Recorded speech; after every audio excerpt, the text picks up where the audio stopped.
Noite, Wagner. Boa noite a todos. Gente, hoje a gente vai comentar em relação às provas. As notas que eu lancei só são. Boa noite, Tamires. Boa noite a todos, a todas. As notas que eu disponibilizei são somente em relação à prova, sem os seminários, que eu ainda não corrigi. Já estou com o relatório das atividades em relação àqueles exercícios de fixação, exercício do Google Classroom. Aí, de hoje para amanhã, eu vou corrigir os seminários, porque, como vocês sabem, eu tenho muitas turmas. Então, inclusive, eu sei que algumas pessoas receberam algumas provas erradas e teve algum probleminha aí. Não se preocupem não, que a gente vê isso ainda hoje, tá? Então, eu fico aqui atendendo vocês. Pronto, a proposta de hoje é a seguinte. Num primeiro momento, eu vou explicar a prova, o que, que eu queria de cada questão. Depois eu abro um espaço para que vocês tirem dúvidas individuais mesmo, se quiser pedir revisão, se quiser questionar alguma coisa. Mas, assim, no primeiro momento eu falaria sobre a prova, tá? Se vocês quiserem interromper quando eu estiver falando sobre a prova, tudo bem. Mas aí deixa as questões pessoais para depois que eu terminar, tá? Assim, por exemplo, na minha prova estava isso, aí beleza. Não se preocupem não que eu vou atender todos que quiserem ser atendidos hoje aqui em relação a dúvidas na correção, tá? Então, não se preocupem. Antes da gente pegar e falar especificamente para vocês em relação à prova, aliás, em relação específica à prova, deixa eu falar para vocês um pouquinho quais são os critérios de correção. Alguns aqui já foram meus alunos, talvez não se lembram mais. Outros não foram meus alunos, então é importante a gente lembrar os critérios de correção. Para eu dar 5 pontos numa questão, a questão tem que estar perfeita, ou seja, ela tem que estar muito bem redigida, ela tem que ter esgotado o assunto e ela não pode ter erros de português e muito menos ter ficado muito colada ao livro, tá? E por isso que eu digo, se algum de vocês tirou 5 em alguma questão, é porque foi perfeita. Pouquíssimos tiraram. A maioria dos que acertaram uma questão, tiraram 4,5, ou seja, estava muito bom, podia melhorar alguma coisinha, a redação, a forma de estruturar os argumentos, enfim, a 4,5. 4 é bom, ou seja, a questão está bem respondida, porém poderia ter aprofundado alguns aspectos. 3,5 seria para 4, mas eu tirei meio ponto por alguma coisa. Pronto, nessas provas que eu tenho corrigido, o motivo de eu tirar meio ponto mais comum é quando as pessoas não seguem a formatação indicada, porque lembrando, na avaliação de vocês, especificavam uma formatação, né, em termos de linhas, em termos de tipo de fonte a ser utilizado, tamanho de fonte, enfim. Geralmente eu tirei meio ponto por essa questão formal. 3 é regular, ou seja, a questão está correta, mas regular em que sentido? Não aprofundou, está muito mal escrita, cheia de erros, cheia de erros de digitação de português, mas está correto. Poderia ter aprofundado muito mais ainda, mas às vezes está toda desestruturada, o argumento, etc. Aí eu dou 3. 2,5 eu dou, geralmente, numa questão que eu considero contraditória. E acho que isso ocorreu na turma de vocês. Por exemplo, em relação àquela questão dos tratados. Alguns colocaram que o tratado na prova era multilateral e bilateral ao mesmo tempo. Não, isso é contradição. 2 é aquela resposta genérica, que é aquela resposta que não contextualiza o problema que é trazido na questão, ou seja, que o aluno geralmente coloca tudo sobre o assunto, mas não discute especificamente a questão trazida na prova. Um ponto, a questão está errada, e aí eu dou um ponto pela participação. E seriam mais ou menos esses os critérios gerais em relação à minha correção, tá? De fato, é uma correção assim que eu sou um pouco rígido, um pouco não, bastante, vamos ser sinceros, né? Eu sou bastante rígido na correção. Mas eu acredito que seja justo, principalmente considerando que vocês só tiveram 2 questões para responder. Em 24 horas, eu ainda dei uma segunda chance para quem entregou atrasado ou para quem perdeu, né? E vocês puderam discutir com os colegas, Graças a Deus que poucas pessoas copiaram e colaram dos colegas. Eu vi que tinha questões assim que eram. As pessoas pesquisaram, de repente pesquisaram até em conjunto, mas não era uma cópia, porque não pode fazer cópia, gente. Em compensação, teve turmas que eu peguei gente que mudou a primeira frase e o resto da questão saiu errado. Obviamente que eu descontei. Né? E se vier falar comigo, eu ainda vou dizer, poxa, vocês são alunos veteranos, porque eu só ensino turmas veteranas no curso de Direito. Né? Fazer um negócio desse é coisa de menino de primeiro período. Pra aluno veterano estar fazendo esse tipo de coisa, não. Pronto, pessoal. Agora eu vou pegar, vou falar de questão a questão da prova, né? E vocês podem me interromper agora. Interrompam assim para fazer questionamentos gerais. Sobre a questão particular de cada um, eu vou ficar, como eu disse, à disposição depois que eu terminar de comentar a prova, tá certo? Aí eu fico à disposição de quem quiser tirar dúvida, questionar alguma coisa da prova, o momento é esse, tá certo? Então, vamos lá começar a apresentação da avaliação. Se vocês tiverem algum questionamento assim geral, como eu disse, chamem no áudio, porque quando eu estiver apresentando aqui, eu não consigo enxergar o chat.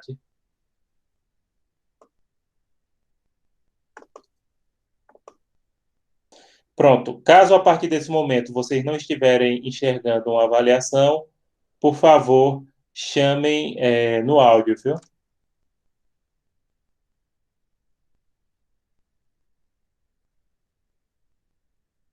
Pronto. Essa é a avaliação de vocês. A primeira questão, analise o texto abaixo a partir do dado ponto 1, História, Origens e Evolução do Direito Internacional. Aí, desde o início da história romana, a falta cometida contra embaixadores era considerada violação dos direitos dos povos. Em uma das passagens da história de Roma, Tito Livio nos mostra a existência e a relevância dos trabalhos dos embaixadores e da consequente existência operativa do que se poderia chamar de diplomacia. Helene Bueno, Marina Freire, Victor Oliveira, as origens históricas da diplomacia e a evolução do conceito da proteção diplomática dos nacionais, Anuário Mexicano de Direito Internacional. Tararara. Pessoal, essa questão aqui era para vocês falarem um pouco do desenvolvimento do direito internacional privado na antiguidade em relação especificamente a Roma. Essas questões de diplomacia na civilização romana, elas entravam no âmbito do chamado ius fetiali, né, que em Roma tinha o ius gentium, que era o direito internacional privado que regulava os estrangeiros, e havia o ius fetiali, que justamente entrava nessa questão da diplomacia. E era interessante notar que as garantias da diplomacia na Roma Antiga, como, por exemplo, inviolabilidade, eram praticamente as mesmas que nós temos hoje através das convenções de Viena, de 61 e 63. Então, basicamente, era isso para falar. Teve gente que falou de tudo, colocou até a idade contemporânea nessa primeira resposta, né?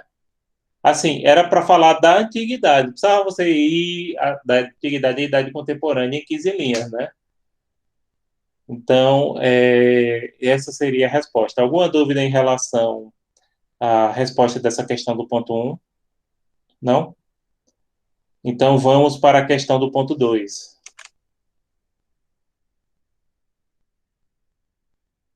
Pronto, a questão do ponto 2, pessoal, é o artigo 137 da Constituição do Paraguai de 1992, que diz o seguinte: da supremacia da Constituição.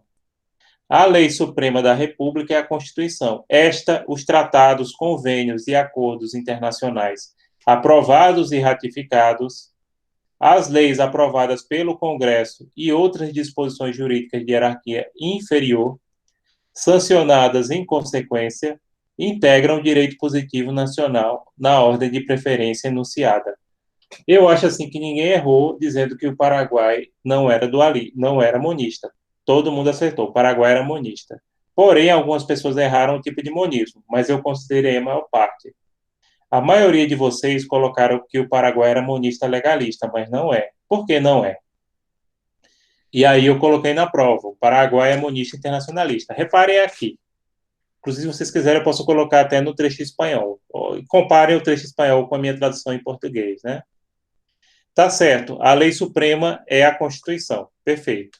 Porém, os tratados os convênios e acordos internacionais, as leis aprovadas pelo Congresso e outras disposições jurídicas de hierarquia inferior integram o direito positivo nacional, aí o claro sinal do monismo, na ordem de preferência anunciada. Ou seja, reparem, no caso do Paraguai, os tratados, convênios e acordos internacionais estão só abaixo da Constituição, mas acima da legislação infraconstitucional, ou seja, das leis aprovadas pelo Congresso. Então, não precisa, no monismo internacionalista, ter sempre força de norma constitucional, ele pode ter força de norma supralegal, tá? Se o Estado, ele seria monista nacionalista ou legalista, é a mesma coisa, aí depende do autor que vocês trabalhem, ele só seria monista legalista se tivesse o mesmo valor dessas leis aprovadas pelo Congresso. Mas repare, eles colocam acima, e o Paraguai, a Constituição nesse sentido é até melhor do que a nossa, porque diz qual é a ordem de preferência. Acima a Constituição, em seguida os tratados, depois as leis ordinárias e a legislação inferior, né? Como decreto, portaria, etc. Então, a resposta mais correta, e pouquíssimos colocaram, era monismo internacionalista. Quem colocou monismo nacionalista, a maioria eu dei 4, e se alguém tirou um 3,5 foi por questão formal, ou de muito erro de português, ou porque desobedeceu a formatação estabelecida aqui nas instruções, né, que estava bem claro. Outra coisa, pessoal, sempre leiam essas instruções, né, que aqui coloca o tipo de resposta com a formatação, a fonte, o tamanho.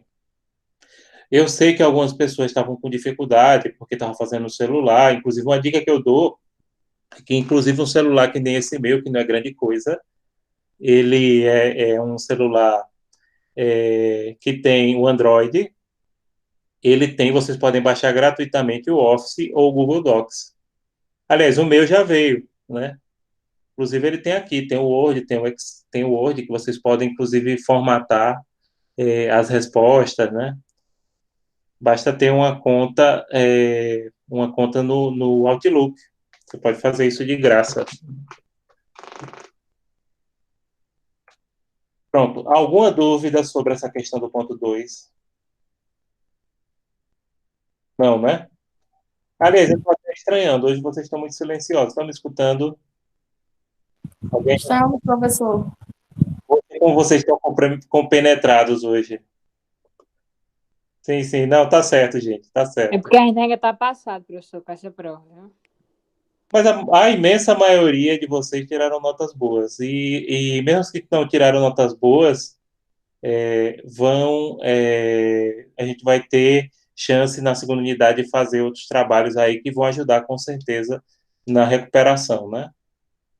Inclusive, um que eu já vou passar de antemão para vocês, eu vou fazer o seguinte, eu não sei se algum de vocês assistiram aquele webinário, deixa eu voltar lá, aquele webinário da SES, na live do Instagram. Eu vou passar um trabalho com aquele tema. Eu vou gravar um vídeo sobre a questão, inclusive porque responsabilidade internacional é assunto da segunda unidade. Eu vou gravar um vídeo sobre a responsabilidade internacional da China, agora na semana, agora esses dias, né, de Páscoa, eu vou ver se eu tiro uma meia horinha para gravar, falando da responsabilidade internacional da China na pandemia do Covid. E aí vai valer 1 ou 2 pontos, não sei. Aí a gente vê. Pronto, deixa eu passar para a terceira questão, então. Terceira questão. Analise o texto abaixo a partir do estudado no ponto 3. Fontes do direito internacional público. Artigo 27. O presente regulamento entra em vigor no 20º dia seguinte ao da sua publicação no Jornal Oficial da União Europeia. O presente regulamento é obrigatório em todos os seus elementos e diretamente aplicável em todos os Estados-membros. União Europeia, Regulamento União Europeia 2015/478 do Parlamento Europeu e do Conselho de 11 de março de 2015, relativa ao regime comum aplicável às exportações. Nesse caso, pessoal, o tipo de fonte, que inclusive não está previsto no Estatuto da Corte Internacional de Justiça de Haia, é a decisão de organização internacional. A maioria dos que responderam acertaram, acho que teve 1 ou 2 pessoas que colocaram que era um tratado. Não, gente, isso aqui não é tratado. Isso aqui é um regulamento da União Europeia. tá? E acho que eu falei até na revisão, eu não vou colocar tratado, né? E era um regulamento é uma decisão de organização internacional, então eu teria que falar o seguinte: essa fonte é uma decisão de organização internacional, ela é aplicável aos estados que são membros da organização internacional, não a terceiros, e é uma fonte que não está originalmente prevista entre as principais fontes do direito internacional público no Estatuto da Corte Nacional de Justiça de Haia, mas que também é uma fonte juridicamente aceitável de direito internacional público. Pronto, vamos lá.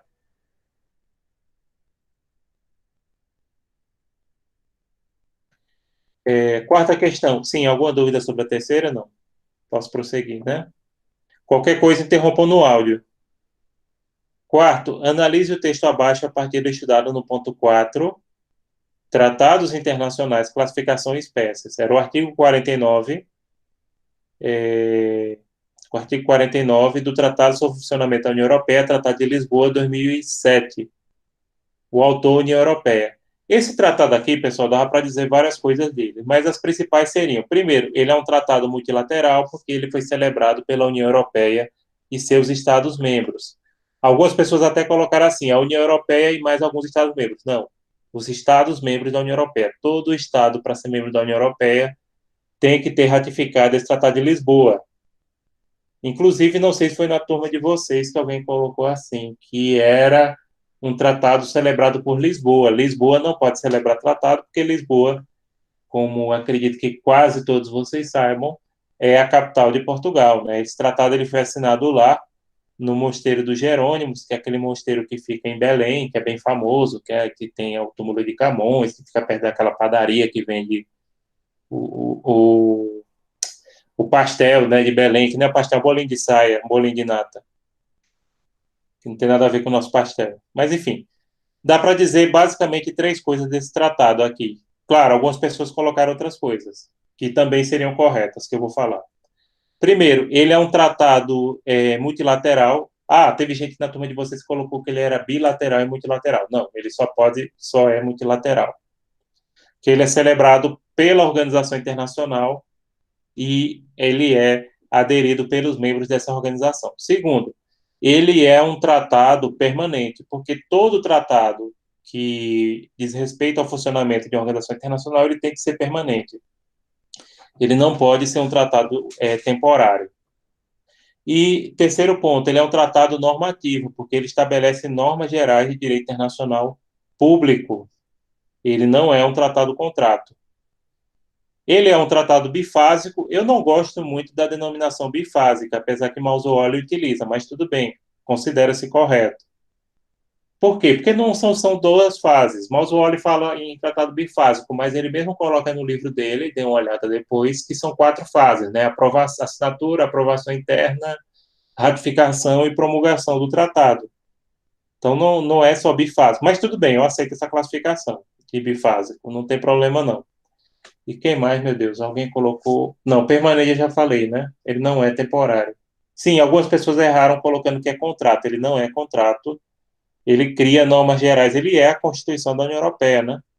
Inclusive, acho que vocês viram, quem gosta de. Quem prestou atenção no noticiário internacional, que esse tratado, gente, o Reino Unido, ele teve que denunciá-lo para sair da União Europeia. No caso, o artigo 50, esse aqui é o 49.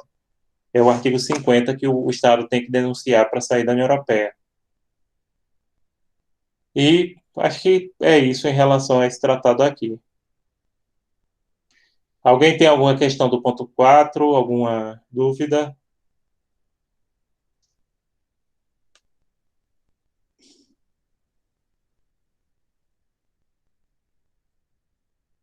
A última questão de vocês era também do ponto 4, mas sobre controle de convencionalidade, que seria o recurso extraordinário 349.73703/1 do Rio Grande do Sul no STF, no qual estabelece o seguinte: desde a adesão do Brasil, sem qualquer reserva, ao Pacto Internacional dos Direitos Civis e Políticos, artigo 11, e a Convenção Americana sobre Direitos Humanos, Pacto São José da Costa Rica, artigo 7º, parágrafo 7, ambos do ano 92, não há mais base legal para a prisão civil do depositário infiel. pois o caráter especial desses diplomas internacionais sobre direitos humanos lhes reserva lugar específico no ordenamento jurídico, estando abaixo da Constituição, porém acima da legislação interna. O status normativo supralegal dos tratados internacionais de direitos humanos, subscritos pelo Brasil, torna inaplicável a legislação infraconstitucional com ele conflitante, seja ela anterior ou posterior ao ato de adesão. Nesse caso, se trata de controle de convencionalidade exercido pelo STF de natureza concentrada. Inclusive, acho que teve uma pessoa que botou que era difuso. Mas a maioria dos que responderam acertaram. Controle concentrado exercido pelo STF, que adequa a legislação infraconstitucional brasileira, no caso aí a dois tratados, o Pacto Internacional de Direitos Civis e Políticos e o Pacto de São José da Costa Rica.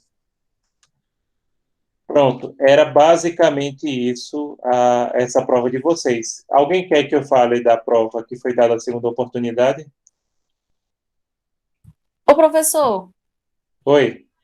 eu queria tirar uma dúvida na questão 4. Tá. Aquela modalidade permanente não era só para não era só para se fosse contrato, não? Permanente, contrato. Acho que, veja só, tratado permanente é porque mesmo esse tratado, aí eu tenho que lhe explicar. Alguns autores fazem essa divisão, outros não. Por quê? Porque o tratado permanente é aquele tratado que ele tem vigência definitiva. Porque mesmo um tratado que não seja contrato, tanto ele pode ser permanente quanto temporário, entendeu? Ah, entendi. Então, ele mesmo normativo pode ser permanente, né? Ou poderia ser temporário, porque poderia regulamentar uma situação específica, Certo, entendi. Obrigada. entendeu? Professor, Pois não. eu cheguei atrasado com respeito da explicação da segunda questão. Por que não é nacionalista? Pronto, eu vou voltar lá. Não é nacionalista, aliás, não é nacionalista, isso mesmo. Porque, veja aqui, é, deixa eu voltar aqui, específico, e ler de novo. Artigo 137 da Supremacia da Constituição. A lei suprema da República é a Constituição. Esta, os tratados, convênios e acordos internacionais aprovados e ratificados, as leis aprovadas pelo Congresso e outras disposições jurídicas de hierarquia inferior, sancionadas em consequência, entregam direito positivo nacional na ordem de preferência enunciada. Porque é o seguinte, no caso do Paraguai, os tratados eles só ficam abaixo da Constituição, mas acima da legislação interna, como aqui está claro na Constituição. Então, para ser monista nacionalista, os tratados teriam que valer como legislação interna. Muita gente confundiu porque pensava que os tratados no monismo internacionalista eles têm que sempre valer igual à Constituição. Não, tem que estar acima da legislação ordinária. Só é monista nacionalista ou legalista se os tratados estiverem no mesmo patamar das leis aprovadas pelo Congresso. Tá certo? Tá certo, professor. Obrigado. Agora, quem colocou isso, eu considerei, e a maioria das respostas eu coloquei 4. Tá? A não ser no caso que eu tenha tirado meio ponto por questão de formatação, mas assim eu considerei. Aí, quem acertou, colocando qual era o tipo de monista, foi poucas pessoas, eu coloquei de 4,5 a 5, dependendo da forma como a resposta foi redigida, né? Mas 5 mesmo, para quem chegou agora, eu só dei nota 5 para aquelas questões que estivessem perfeitas, que não tivessem uma falha. Pronto. Alguém tem mais alguma pergunta da prova para eu sair daqui? Não. Ô, professor, Pois não. o senhor poderia explicar novamente a quinta questão sobre o controle? Sim, o controle, ele é um controle concentrado porque ele foi exercido pelo Supremo Tribunal Federal Brasileiro. E esse controle, ele se deu em relação a dois tratados que são citados, o Pacto Internacional de Direitos Civis e Políticos e o Pacto de São José da Costa Rica. Então, ele não foi a modalidade difusa, até porque, nesse caso, era o julgamento de um recurso extraordinário do STF que acabou tendo eficácia erga omnes, né? Então, ele não poderia ter sido jamais difuso. Porque eu vi no livro de Mazzuoli que poderia ser o controle difuso, visto que, inclusive, o STF poderia fazer a requerimento da parte ou de ofício quando decide recursos extraordinários ou habeas corpus. Certo. Só que aí, nesse caso aqui, teve eficácia erga omnes, né? Então, no caso, é por conta da eficácia, não é isso, professor? Isso porque isso acabou vedando em todo o Brasil a prisão depositária infiel. De fato, você tem razão. Se for no habeas corpus, por exemplo, seria mais fácil de entender do que no recurso extraordinário, no habeas corpus, que o STF estivesse julgando com base nesse tratado, aí claramente, mesmo sendo no STF, seria um controle difuso, porque aí você está dizendo respeito ao caso específico. Claro, nesse caso, houve o suscitamento numa questão específica, mas a decisão acabou tendo eficácia erga omnes. Então, por isso que acabou sendo concentrado, entendeu? Entendi, professor. Obrigado. Pronto. Mais alguém tem alguma dúvida sobre aqui? Não, né? Então, vou sair. Deixa eu voltar para a tela. Para a tela principal.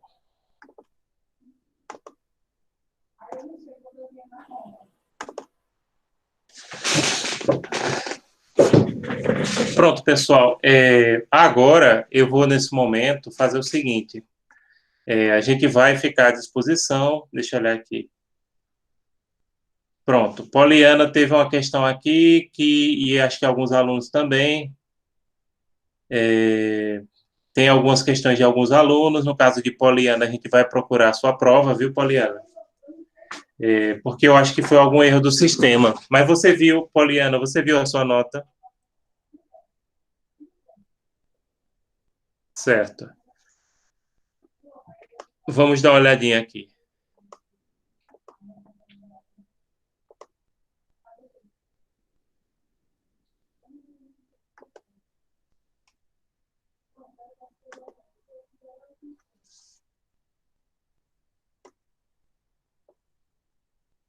Poliana, Poliana, Poliana, Poliana.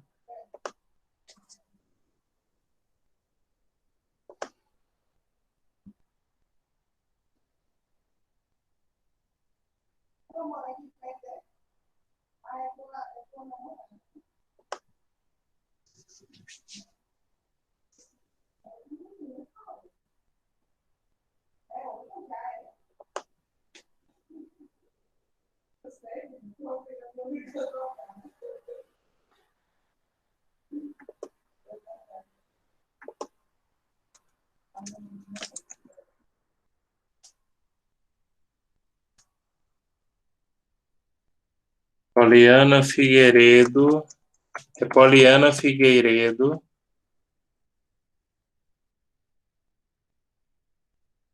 Poliana, fala, por favor, porque eu não estou enxergando o.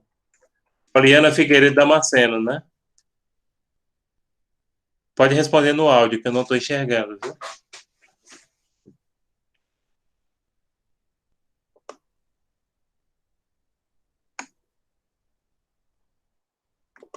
Poliana Figueiredo Damasceno. Pronto, eu mandei a sua prova agora para você. Tá certo? Foi mandado. Sim, mas quem estava falando. Cadê? Marcelo Henrique, você não viu sua prova?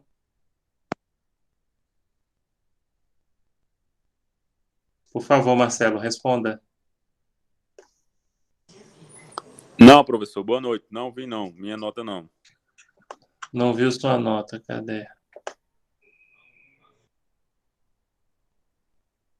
Pronto. Agora está computado aqui, deixa eu olhar. Você não viu a nota ou não viu a prova?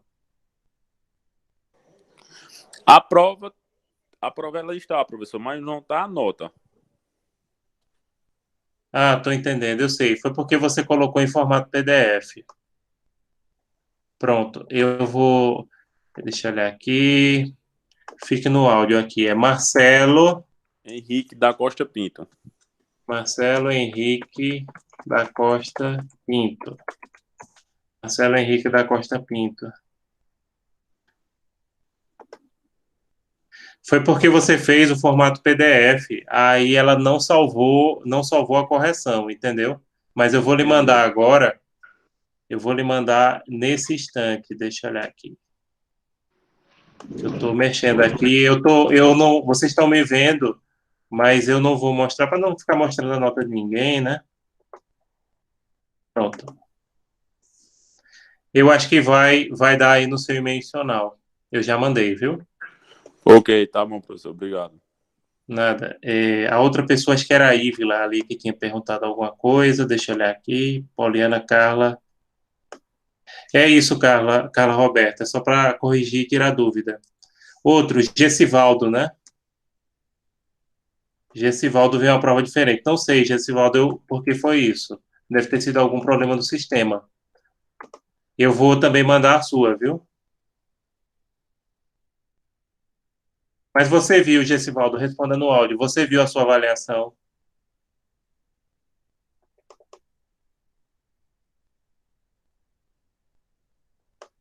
Responda no áudio, por favor, que eu não estou enxergando.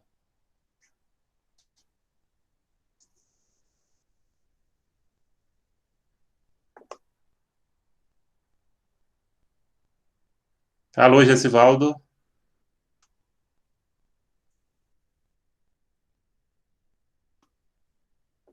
Pronto. Para Gessivaldo eu também estou enviando agora, daqui a pouquinho vocês olham.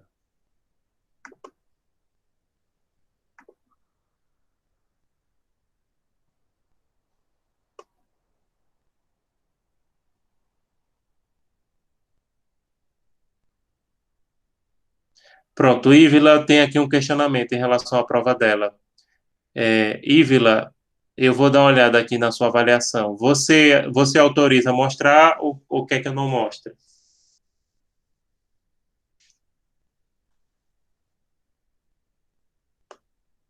Pronto, Tamires, daqui a pouco eu resolvo, viu? Tá, eu não vou mostrar não. Vocês vão ver minha cara, mas eu tô lendo a tua prova, tá?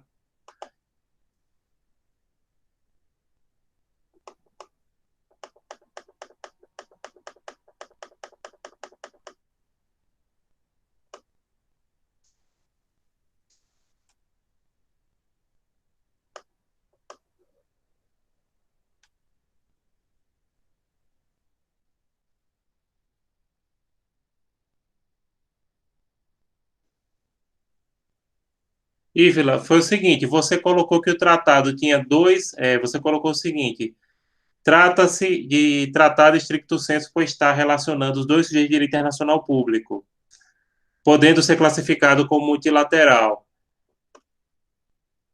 Eu dei a resposta aqui porque como é que um tratado ele pode ter dois sujeitos e pode ser bilateral, entendeu?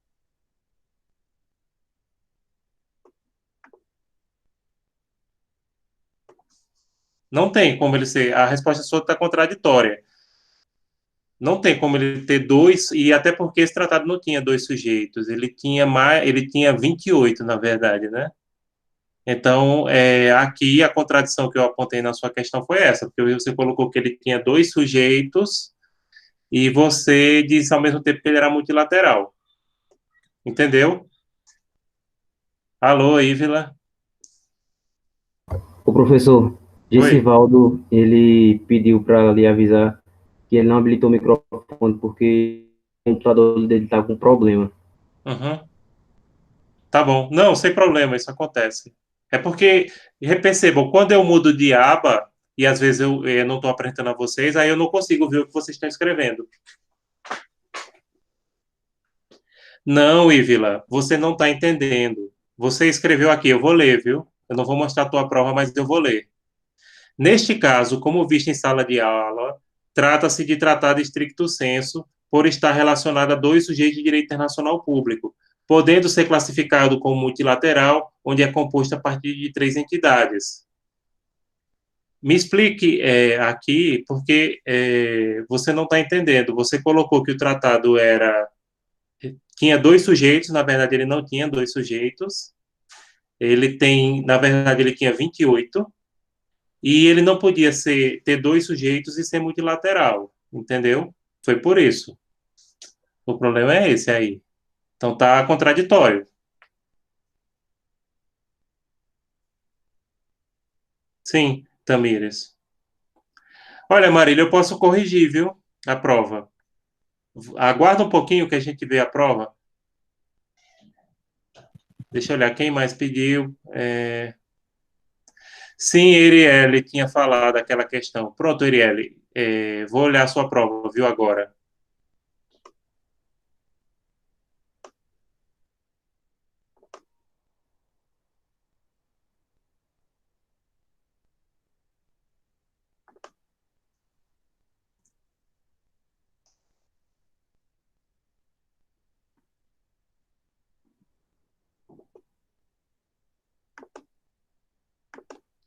Erielle, eu dei uma acrescentada lá, viu, na sua nota, para compensar, que nem eu lhe prometi, tá?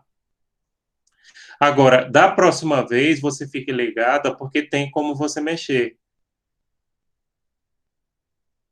Sim, Carla, essa aula só é para correção, viu?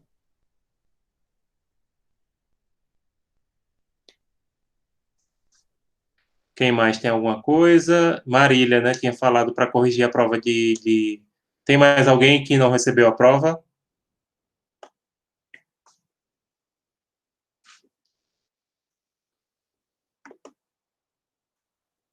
Pronto, isso mesmo, Arielle. Tem como, viu? Você pode baixar o Office ou o Google Docs. Mas dessa vez eu vou dar uma consideradazinha na sua. Aí eu ajeitei, você dá uma olhadinha lá.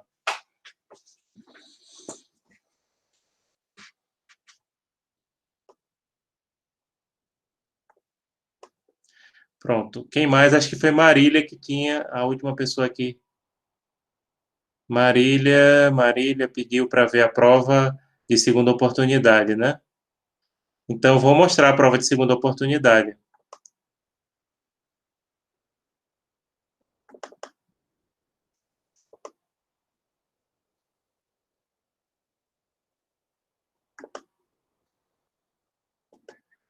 Sim, Tamires ia falando alguma coisa?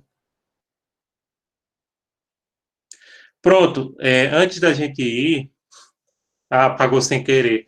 Ok, Tamires, eu vou ver se eu tenho. Tomara que você não tenha apagado lá do meu drive, viu? Porque se apagou do meu drive, não tem o que fazer, não. Mas, assim, a nota sua você não perde porque ela ficou registrada. Você pode perder a prova, né? Porque, deixa eu olhar aqui se ela salvou. Salvou. Deixa eu olhar se ela tá salva. Tá, tá.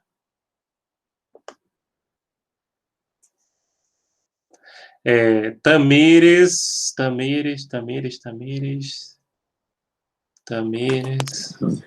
Vieira do Nascimento. Tamires Vieira do Nascimento, tá. Isso. Eu vou lhe mandar agora. Pronto, vamos ver se vai agora. Vai. Olhe daqui a pouco, viu? Pronto, obrigado, professor. Ficou salvo aqui, porque senão. Eu apaguei sem querer, professor. Quando Não, eu fui, tudo bem, sem problema, isso acontece. O ruim era se tivesse apagado a nota, aí era complicado. Mas apagou a prova, só apagou do seu, não apagou do meu. Força. Obrigada. Nada. Pronto, gente, eu vou falar agora da prova de segunda oportunidade que eu passei para aquelas pessoas ou que atrasaram ou que perderam, né?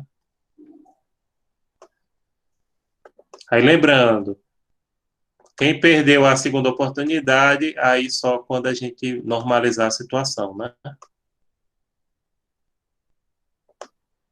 Pronto, essa prova de segunda oportunidade, ela só tinha duas questões, porque a gente só faz, sempre que, mesmo que essa situação prossiga na segunda unidade, eu espero que não, a gente vai fazer esse esquema, mas a prova de segunda oportunidade só tem duas questões, justamente para o pessoal não ficar esperando fazer na segunda oportunidade e só ocorrer realmente para aquelas pessoas que tiveram algum problema, aquelas pessoas que perderam o prazo por alguma coisa, entenderam? Claro, não precisa pagar nada, não precisa pagar a segunda chamada, mas não precisa pagar nada por ela, eu faço. Porém, não tem escolha de questão, tá certo?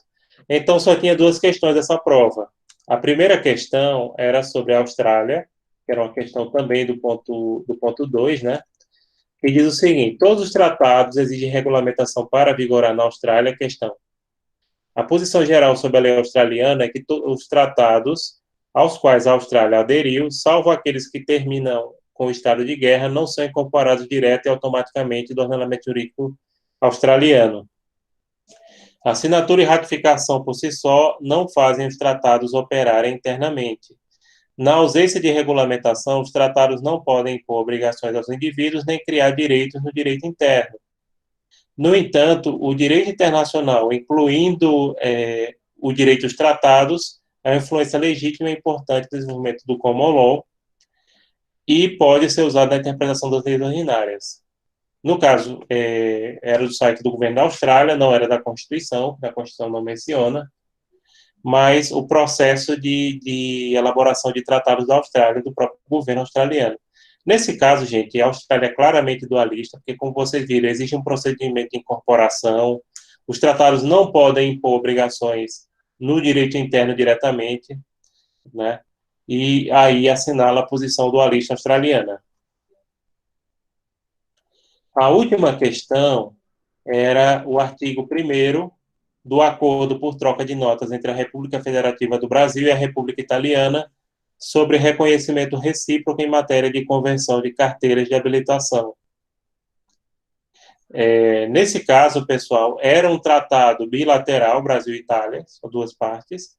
É um tratado-contrato porque diz interesse recíproco das partes, interesse recíproco das partes, no caso dessa questão de carteira de habilitação, né? Porém, não dá para dizer se é permanente aqui nesse link, só olhando. Aliás, só olhando no link, não dá para dizer por aqui. Mas, por outro lado, dá para dizer que não é um tratado bifásico e é um acordo executivo, ou seja, é um acordo feito pelo governo dos países sem passar pelo legislativo. Geralmente, ele é feito com base em um tratado principal. E, nesse caso aqui, é só para reconhecer a validade da carteira de habilitação em um país e em outro, né? Inclusive, traz aí a informação que a gente pode dirigir na Itália com a nossa carteira de habilitação brasileira, apesar que eu não recomendo dirigir na Itália por dois motivos. Para quem, depois que essa pandemia acabar, resolver dar uma voltinha no belo país. Primeiro, a Itália, o trânsito é uma bagunça, principalmente em Roma para baixo. Segundo ponto, os pedágios da Itália são dos mais caros do mundo, então não recomendo. Ande de trem, né? Tem trem para tudo que é lado. Pronto. E só. Professor, boa noite. Boa noite. Eu poderia repetir, por favor, essa primeira questão, a resposta qual seria, por favor? Qual a resposta da Austrália?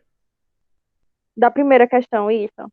Da Austrália? A Austrália ela é um país dualista porque exige, em regra geral, que os tratados tenham uma regulamentação para entrar em vigor. Não permite que os tratados, em regra, salvo aqueles que decorrem do estado de guerra, entrem em vigor diretamente no direito interno.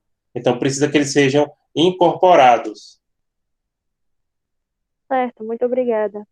Nada. Mais alguma dúvida em relação a essa prova aqui? Senão, a gente pode ficar à disposição de vocês para tirar dúvidas específicas. Pronto.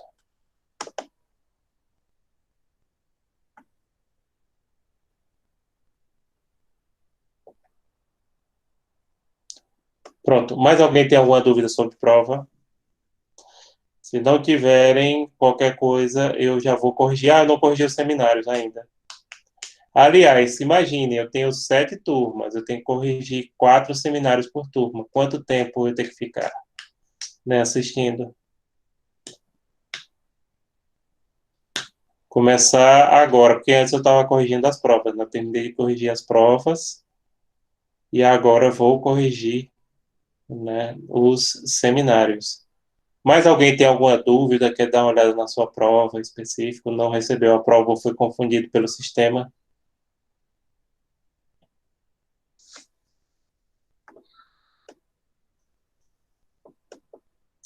Pronto, quem não tiver mais dúvida pode ir colocando a presença e se retirando, por favor.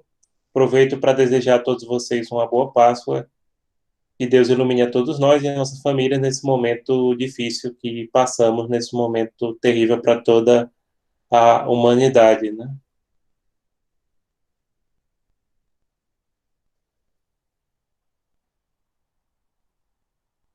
Boa Páscoa, gente. Boa Páscoa. Obrigado.